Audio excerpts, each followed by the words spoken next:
سب سے جو تشویشناک امر ہے کہ وہ پاکستان جو اسلام کے نام پر بنا تھا اور جس کی شناخت اسلام ہے، اس ملک کو سیکولرائز کیا جا رہا ہے، اس کی اسلامی شناخت کو ختم کیا جا رہا ہے۔ اس سے قبل کچھ قانون سازیاں ہوئیں،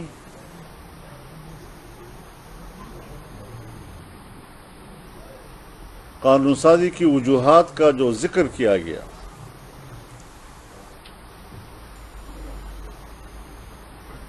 کبھی آئی ایم ایف کی تجاویز کو بنیاد بنایا گیا، کبھی ایف اے ٹی ایف کے دباؤ کو بنیاد بنایا گیا، اور آج اگر ایک نئی قانون سازی جو 18 سال سے کم عمر کے بچوں کی شادی پر پابندی کے حوالے سے ہے، اس میں بھی اقوام متحدہ کے کسی قرارداد کا حوالہ دے کر قانون سازی کی جا رہی ہے، جس کا صاف معنی یہ ہے کہ ہم ابھی نوآبادیاتی نظام سے نکلے نہیں ہیں، ہم ابھی بھی غلامی کے دور سے گزر رہے ہیں، اور دینی مدارس پر اگر دباؤ ہے، قانون سازی ہو جانے کے باوجود کبھی صدر مملکت اس پہ دستخط نہیں کرتے، کبھی نیا آرڈیننس آ جاتا ہے، پھر اس پر عمل درآمد نہیں ہوتا۔ آرڈیننس آیا، اسمبلی کا اجلاس بلایا گیا تو قانون سازی ضروری تھی، تو آرڈیننس کے میعاد میں اضافہ کر دیا گیا۔ اس طریقے سے بوجوہ اس ملک کے اسلامی شناخت کو ختم کیا جا رہا ہے، قرآن و سنت کے منافی قانون سازی ہو رہی ہے، جبکہ آئین پاکستان صراحت کے ساتھ کہتا ہے کہ قرآن و سنت کے متصادم کوئی قانون سازی نہیں ہوگی، اور ہر قانون سازی قرآن و سنت کے تابع ہوگی۔ تو اس ساری صورتحال میں ہمیں تشویش اس بات کا ہے کہ جہاں پاکستان ان حکمرانوں کی روش اور ان کی غلامانہ ذہنیت کی بنیاد پر اپنا اسلامی شناخت کھو رہا ہے، وہاں پر جمہوریت اپنا مقدمہ ہار رہا ہے، اور پاکستان میں جو مسلح گروہ جو موقف لے کر اٹھے ہیں کہ پارلیمنٹ سے کسی خیر کی توقع نہیں ہے، اور وہ بندوق ہی کو اپنا راستہ سمجھتے ہیں، اس سے ان کے بیانیے کو تقویت ملتی ہے۔ تو ایک طرف حکومت ان کے خلاف آپریشنز بھی کرتی ہے، اور دوسری طرف ایسے اقدامات کر رہی ہے کہ جس سے ان کے بیانیے کو تقویت ملتی ہے۔ کیوں اس تضاد کا شکار ہے حکومت؟ اور تعجب کی بات یہ ہے کہ یہ عجیب پاکستان ہے، اسلامی پاکستان، کہ جہاں پر جنرل مشرف کے زمانے میں حقوق نسوان کے حوالے سے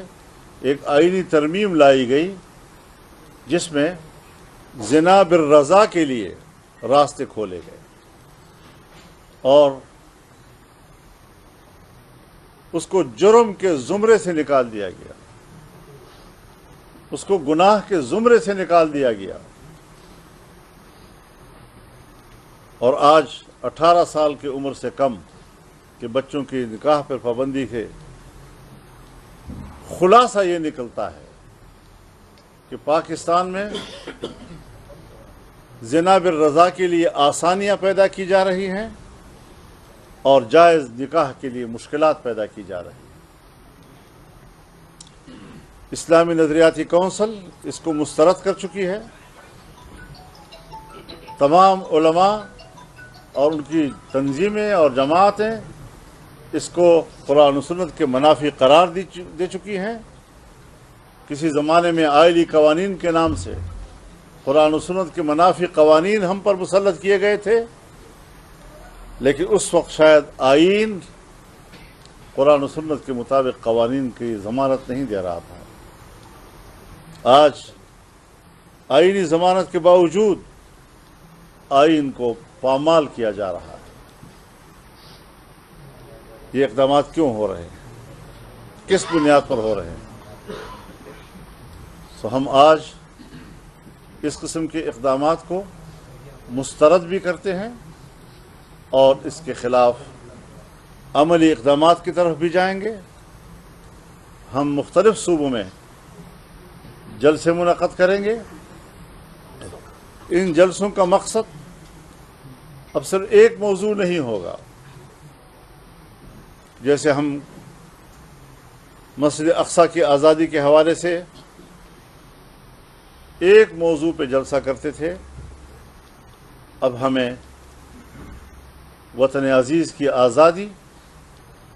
اور اسلام کی حکمرانی اور اس کی حاکمیت، اللہ کی حاکمیت کے حوالے سے بھی اپنی تحریک آگے بڑھائیں گے، عوام کے شعور کو بیدار کریں گے اور انشاءاللہ العزیز دنیا کے سامنے اپنا بیانیہ پوری آزادی کے ساتھ پیش کریں گے۔ اسلام دنیا کے ساتھ مل کر چلنے والا دین ہے، اسلام دنیا کے ساتھ تصادم والا دین نہیں ہے۔ اسلام کی اس لچک کو، اسلام کی اس اعتدال کو استعمال میں لایا جا سکتا ہے، دنیا کے لیے مفید بنایا جا سکتا ہے، لیکن بدقسمتی یہ ہے کہ مسلمان حکمران اسلام کی تشریح کرنے سے خاموش اور غیر مسلم دنیا ہمیں اسلام کا تعارف کرا رہی ہے، اور اس نے ہی ہمارے اسلام کے حدود کا تعین کرنا ہے۔ کس قدر موت کا مقام ہے کہ کیا امت مسلمہ آج اس مقام پر پہنچ گئی ہے۔ سو اس حوالے سے جمعیت علماء اسلام کا موقف بڑا واضح ہے، اور ہم اس ساری صورتحال کو نظر میں رکھے ہوئے ہیں، اور اسی حوالے سے انشاءاللہ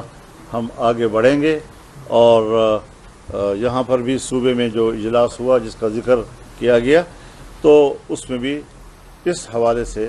غور و فکر کیا گیا، اور ہم اس میں آگے بڑھنے کے لیے ہم نے، میرے خیال میں کون سی تاریخ کا تھا؟ 29 جون کو ہم انشاءاللہ ہزارہ ڈویژن میں ایک بڑی کانفرنس کریں گے، بہت بڑا اجتماع کریں گے، اور عوام میں انشاءاللہ اس حوالے سے شعور بیدار کریں گے۔